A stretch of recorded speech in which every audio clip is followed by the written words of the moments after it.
If I wanted an easy vacation, I would have booked a cruise. Buffets available all day long, entertainment scheduled every night, transported right to the doorstep of resort towns and cities. You don't have to concern yourself where you are on a map, planning out the logistics, or scheduling anything.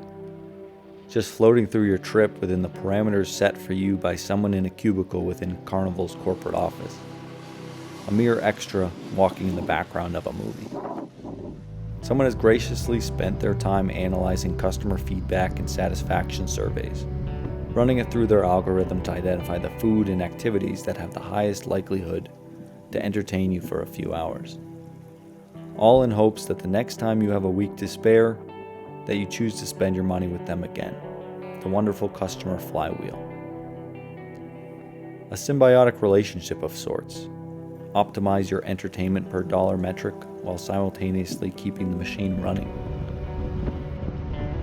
So in a world of efficiency and optimization, why choose to risk facing any bit of adversity or roadblocks on a vacation or adventure?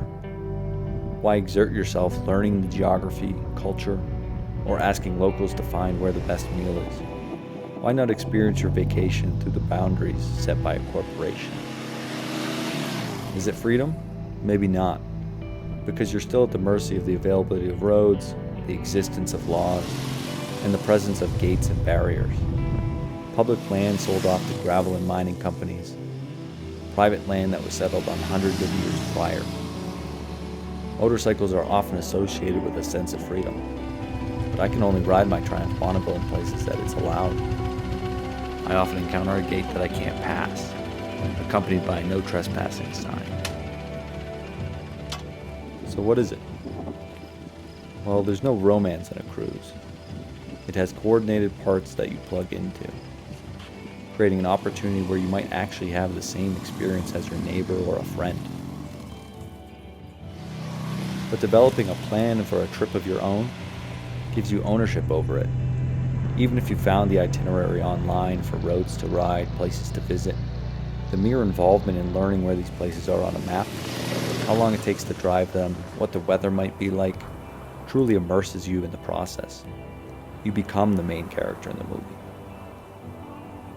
You have the optionality to decide your approach on the trip, if you want to camp in the middle of the forest, or if you'd rather stay in a hotel. You also have the option for adjustment or spontaneity. If you wake up and feel like hiking a mountain, you can choose to do that. If you find out a friend is nearby, you can pivot, spend an extra night or two, and adjust the rest of your trip schedule. That ownership and involvement provides a sense of fulfillment.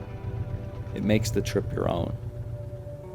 You go from being Jesse Heyman to being Denzel Washington. It takes you out of the pillion seat and puts you into the rider's position. Things might go wrong. You can get caught deep in nature, running low on petrol, or a torrential rainstorm might soak you to the bone. But even if adversity rears its head, it makes the trip even more your own. So why do people take cruises? Is it a lack of inspiration?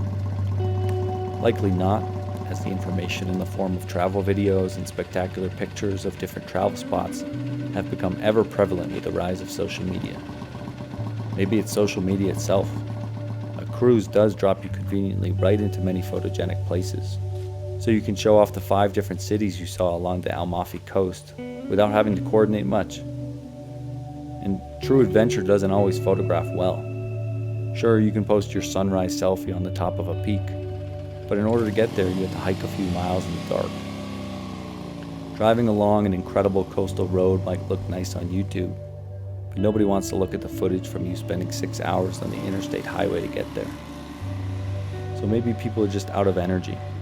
Responsibilities pile on, and energy supplies are exhausted from caring for families, manicuring lawns, burning the midnight oil at jobs, and that leads to people simply looking to vacate those patterns in their life without having to expend additional energy planning out the logistics.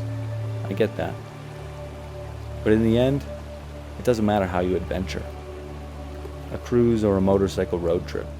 As long as you're able to vacate your routines, take a step back and detach from your daily life, it allows you to be more thoughtful about how you spend your time and where you can make adjustments along the path.